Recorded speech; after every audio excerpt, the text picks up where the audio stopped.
Un jour, quelque part, Jésus était en prière. Quand il eut terminé, un de ses disciples lui demanda « Seigneur, apprends-nous à prier comme Jean-Baptiste l'a appris à ses disciples. » Il leur répondit « Quand vous priez, dites « Père, que ton nom soit sanctifié, que ton règne vienne. Donne-nous le pain dont nous avons besoin pour chaque jour.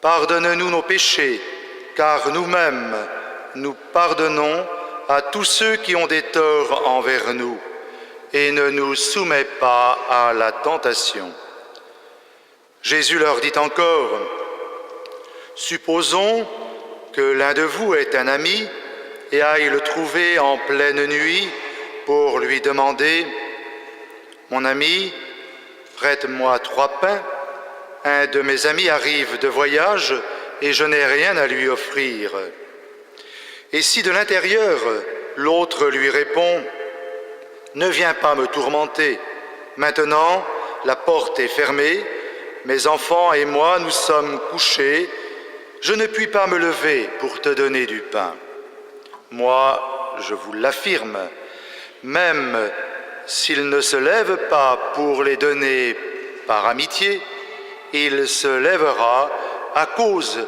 du sans-gêne de cet ami et il lui donnera tout ce qu'il lui faut. Eh bien, moi, je vous dis, demandez, vous obtiendrez, cherchez, vous trouverez, frappez, la porte vous sera ouverte. Celui qui demande reçoit, celui qui cherche trouve, et pour celui qui frappe, la porte s'ouvre. Quel père parmi vous donnerait un serpent à son fils qui lui demande un poisson, ou un scorpion quand il demande un œuf? Si donc vous, qui êtes mauvais, vous savez donner de bonnes choses à vos enfants, combien plus le Père céleste donnera-t-il l'Esprit Saint à ceux qui le lui demandent? Pas besoin d'aller chercher bien loin. La parole de Dieu proposée en ce dimanche tourne autour de la prière et en y regardant de plus près, nous invite peut-être à renouveler notre regard sur la prière et surtout notre pratique de la prière. Certes, la prière est au cœur de notre démarche de foi. Je suis toujours surpris d'entendre des chrétiens qui veulent s'affirmer tels avouer qu'ils consacrent fort peu de temps à la prière. Mais peut-être cette difficulté rencontrée vient-elle d'une mauvaise compréhension de la prière elle-même. Allons donc voir d'un peu plus près ces textes que nous venons d'entendre. D'abord, notons qu'en réponse à la demande de ses disciples, « Seigneur, apprends-nous à prier », Jésus ne donne pas de recette. Il se contente, et c'est sans doute l'essentiel, de donner l'axe et par suite l'attitude de la prière, j'y reviendrai. Mais attardons-nous d'abord sur ce passage du livre de la Genèse et sur ce dialogue entre Dieu et Abraham. Notons d'abord que c'est Dieu qui a l'initiative. Et là, nous avons un premier enseignement sur la prière. Lorsque nous acceptons d'entrer en prière, n'oublions jamais que Dieu est d'abord entré en prière avant nous et ensuite avec nous. Si nous en étions convaincus, comme notre démarche de prière en serait renouvelée. C'est le Seigneur qui, le premier, alerte sur le drame que s'apprête à vivre Sodome et Gomorrhe. Et ce drame a un nom, le péché, c'est-à-dire la destruction de l'homme par lui-même, lorsqu'il ne sait plus canaliser ses pulsions, s'adonne à la recherche du plaisir désordonné et perd ses points de repère. Est-ce que Sodome et Gomorrhe ne seraient pas toujours d'actualité au vu de la manière dont évolue notre civilisation occidentale? Face à cette intervention de Dieu qui entend monter la clameur de ces deux villes perverties, Abraham, dit le texte même de la Genèse, s'avance vers Dieu. Abraham s'est mis à l'écoute de Dieu. J'aurais envie de dire, participe au désarroi de Dieu et il se met en prière. Il est touchant, Abraham. En bon oriental qu'il est, il se met à marchander, un peu à la manière d'un marchand de tapis. Abraham se met à tester Dieu, comme il peut nous arriver de le faire dans certaines formes de prière, de demande, ou plus ou moins consciemment, on n'est pas loin du marchandage. Ce qui est surtout à retenir de cet épisode, c'est que Dieu ne refuse pas d'entrer dans la logique d'Abraham, car au fond, ce qu'il veut surtout nous faire comprendre, c'est qu'il agit toujours avec justice. Avec les versets lus aujourd'hui, nous en restons au chiffre 10, ce qui en clair veut dire que jamais Dieu n'acceptera de punir l'innocent. Mais si vous allez un peu plus loin dans la lecture de la Genèse, vous pouvez connaître la suite de l'histoire. Sodome et Gomorrhe vont être détruites sous une pluie de feu, ce qui révèle donc que le Seigneur n'y a pas trouvé d'injuste.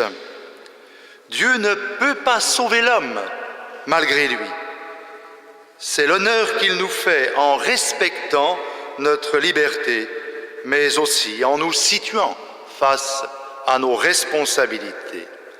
Si l'homme joue à l'apprenti sorcier, comme il est souvent en train de le faire aujourd'hui, il risque fort de se brûler, voire de s'auto-détruire.